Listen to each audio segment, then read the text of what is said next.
Hello guys, welcome to science explore. Day to day life में बहुत से लोगों को नेक पेन को फेस करना पड़ता है और वो पेन अनबियरेबल होता है। तो जो लोग इस पेन को फेस कर रहे हैं उनके लिए और जिस किसी को नेक पेन के बारे में नॉलेज चाहिए उनको भी आज का मेरा ये वीडियो बहुत काम आने वाला है।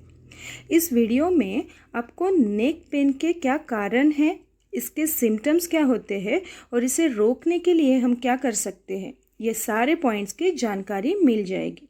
So let's start our today's topic. पहले तो ये जान लेते हैं कि नेक पेन एक्चुअल में क्या है। नेक पेन ये गर्दन और शोल्डर में होने वाला पेन है जो पर्सन टू पर्सन कम ज़्यादा हो सकता है। नेक पेन होने के कई सारे रीज़न हैं, तो इस वीडियो में मैंने कुछ ऐसे रीज़न दिए हैं जो कि नेक पेन के रीज़न हो सकते हैं। तो पहला रीज़न है सर्वाइकल स्पॉन्डिलोसिस। सर्वाइकल स्पॉन्डिलोसिस क्या है, इसे समझने के लिए पहले ये थोड़ी मैं इन्फॉर्मेशन देती हूँ, ये जान लीजिए। तो ये है ह्यूमन वर्टिब्रल कॉलम। तो वर्टिब्रल कॉलम जो है तो ये दो चीज़ों से बना है। तो पहली चीज़ है वर्टिब्रा, ये है छोटे बोन्स, दैट इज़ इसे वर्टिब्रा कहते हैं। और इस वर्टिब्रा को मैंने बाहर ऐसे निकाल के दिखाया है। तो ये होता है वर्टिब्रा और ये दो वर्टिब्रा के बीच में होती है डिस्क। यहाँ पे देखिए ये है डिस्क। तो इन दोनों चीज़ों को मिला के वर्टिब्रल कॉलम बन जाता है। अब सर्वाइकल स्पॉन्डिलोसिस में क्या होता है, इस डिस्क में कुछ प्रॉब्लम हो के ये डिसीज़ हो सकता है। तो जैसे कि ये है नॉर्मल डिस्क, अगर इस डिस्क में डीजनरेशन हो जाता है, यहाँ पे देखिए लिखा है डीजनरेटिव डिस्क, मीन्स ये जो डिस्क है वो धीरे धीरे डीजनरेट हो जाती है। दूसरा कुछ रीज़न से अगर वहाँ पे बल्जिंग हो जाता है, दैट मीन्स यहाँ पे देखिए ये डिस्क थोड़ी ऐसे बढ़ रही है, ओके, फूल रही है वहाँ पे। और तीसरा रीज़न मैंने यहाँ पे दिया है हर्निएटेड डिस्क। अब हर्निएटेड डिस्क दैट मीन्स ये जो डिस्क है ये यहाँ से थोड़ी सरक जाती है, उसकी पोजीशन थोड़ी चेंज हो जाती है। तो ये तीनों ही रीज़न अगर किसी के वर्टिब्रल कॉलम में होता है तो उसे सर्वाइकल स्पॉन्डिलोसिस होता है, ऐसे कहा जाता है। तो तीन रीज़न से सर्वाइकल स्पॉन्डिलोसिस हो सकती है, that is degenerative disc, that means disc उसकी डीजनरेट हो जाती है धीरे धीरे। जैसे जैसे एज बढ़ेगा उन पर्सन की डिस्क डीजनरेशन हो जाती है, या फिर उसमें बल्जिंग हो सकता है, या फिर डिस्क वहाँ से सरक जाती है। अगर डिस्क उसकी पोजीशन थोड़ी चेंज करती है तो उसे डिस्क हर्निएशन कहा जाता है, उस डिसीज़ को डिस्क हर्निएशन कहा जाता है। तो इस वजह से क्या होता है, जो नेक पोर्शन है वहाँ पे बहुत ज़्यादा पेन होता है। तो ये एक रीज़न है नेक पेन होने का। दूसरा रीज़न हो सकता है नेक इंजुरी या फिर ट्रॉमा। अब ट्रॉमा मीन्स क्या है, ट्रॉमा मीन्स एक्सीडेंटली अगर नेक को जर्क बैठता है तो उसे ट्रॉमा कहते हैं। आपने कभी विप्लैश ये वर्ड सुना होगा। विप्लैश ये कॉमनली कार एक्सीडेंट में होता है। तो whiplash that means neck injury. अगर सडनली कार एक्सीडेंट होता है तो जो ड्राइवर है या फिर कार में बैठा हुआ जो भी पर्सन है उसकी नेक सडनली एक तो आगे की साइड में झुकती है या फिर सडनली पीछे की साइड में चली जाती है। तो इस वजह से उस पर्सन में विप्लैश होता है, दैट मीन्स नेक पेन होता है। बट कभी कभी स्पोर्ट एक्सीडेंट या फिर सडनली गिरने से भी नेक इंजुरी हो सकती है। तो ये भी एक रीज़न है नेक पेन का। दूसरा रीज़न मैंने यहाँ पे दिया है बैड पोस्चर। इस पिक्चर को देख के आपको समझ में आएगा कि बहुत बार बहुत से लोग क्या करते हैं, ऐसे बैड पोस्चर में से थोड़ा झुक के मोबाइल या फिर कंप्यूटर या फिर कोई भी गैजेट ऐसे थोड़ा झुक के देखते हैं। तो इससे क्या होगा, जो ग्रेविटेशनल फोर्स है तो वो पर्सन के नेक पे या फिर हेड पे ग्रेविटेशनल फोर्स अप्लाई होगा। तो इस वजह से जो नेक के मसल है वहाँ पे बहुत ज़्यादा प्रेशर अप्लाई होगा और धीरे धीरे वहाँ के जो बोन्स है वो थोड़े कर्व हो सकते हैं। तो इसे कहेंगे बैड पोस्चर। तो बैड पोस्चर से भी नेक पेन हो सकता है। नेक्स्ट रीज़न है ऑस्टियोपोरोसिस।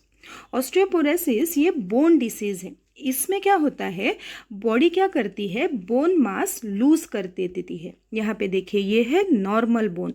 तो नॉर्मल बोन का बोन मास ऐसे दिखेगा। बट अगर किसी को ऑस्टियोपोरोसिस हुआ है तो उसका जो बोन है उसमें उसके बॉडी में जो बोन है उनका जो बोन मास होता है वो कम होने लगता है। इससे बोन वीक होंगे और सिंपल गिरने से भी बोन ब्रेक हो सकते हैं। और सीरियस ऑस्टियोपोरोसिस में तो स्नीजिंग होने से भी बोन ब्रेक हो सकते हैं। तो ऑस्टियोपोरोसिस ये भी एक रीज़न है नेक पेन होने का। नेक्स्ट मैंने यहाँ पे रीज़न दिया है एंकिलोजिंग स्पॉन्डिलाइटिस। ये क्या है?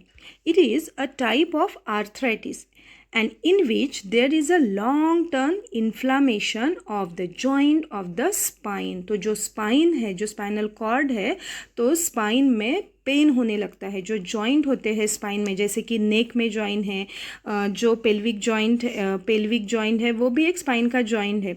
तो वहाँ पे पेन, दैट मीन्स इन्फ्लामेशन बहुत ज़्यादा होता है। तो ये लॉन्ग टर्म इन्फ्लामेशन रहेगा। इस डायग्राम में देखिए, ये है हेल्दी स्पाइन। ये जो पहली डायग्राम है ये हेल्दी स्पाइन है। अब इसमें क्या होता है, धीरे धीरे, इसका कोई रीज़न नहीं है पर्टिकुलर, किसी किसी में ये हो जाता है। तो ये जो डिस्क है, ये जो बीच वाली डिस्क है, वो धीरे धीरे थीन होती जाती है, पतली होने लगती है। और इस वजह से ये जो बोन है, ये जो स्पाइन है, यहाँ पे देखिए, ये जो बोन है छोटे, तो वो क्या हो जाते हैं, धीरे धीरे फ्यूज़ होने लगते हैं। और इस वजह से अगर दो बोन फ्यूज़ हो जाएंगे और वहाँ से डिस्क निकल जाएगी या फिर कम हो जाएगी, तो आप समझ सकते हो कि वहाँ पे उस पर्सन को कितना ज़्यादा पेन होगा। तो ये पेन नेक पोर्शन में भी हो सकता है या फिर पेल्विक जॉइंट, शोल्डर जॉइंट यहाँ पे हो सकता है। तो ये भी एक रीज़न हम बोल सकते। नाउ देखेंगे symptoms associated with neck pain. यहाँ पे मैंने बहुत से सिम्टम्स बताए हैं, जैसे कि है headache, stiffness in neck, weakness in arm या फिर weakness in grip. That means patient कोई भी चीज़ अगर उठाता है तो उस पर्टिकुलर चीज़ के ऊपर वो खुद की ग्रिप नहीं बैठा सकता, तो उसे कहेंगे वीकनेस इन ग्रिप। तो ये भी एक सिम्टम हो सकता है। तो यहाँ मैंने बहुत से ऐसे सिम्टम्स दिए हैं। इस वीडियो में मैंने कोई पर्टिकुलर ट्रीटमेंट नहीं बताई है, उसके ऊपर मैंने कोई स्लाइड नहीं बनाई है। क्यों नहीं बनाई है? क्योंकि पर्सन टू पर्सन ये डॉक्टर डिसाइड करेंगे कि पेशेंट को कितना ज़्यादा नेक पेन है, उसके ऊपर वो डिसाइड करेंगे कि पर्सन को ट्रीटमेंट कौन सी देनी है। अगर उन्हें लगता है कि नेक पेन का प्रॉब्लम कम है तो वो उन्हें सिर्फ रेस्ट करने को बोलेंगे या फिर कुछ मेडिसिन देंगे या किसी को एक्सरसाइज सजेस्ट करेंगे, या फिर कोई मेजर प्रॉब्लम उन्हें लगता है एक्सरे वगैरह में, तो वो बोल सकते हैं सर्जरी आप लोगों को सजेस्ट कर सकती है। तो ये पर्सन टू पर्सन डिपेंड है, इस वजह से मैंने यहाँ पे ट्रीटमेंट नहीं बताई है।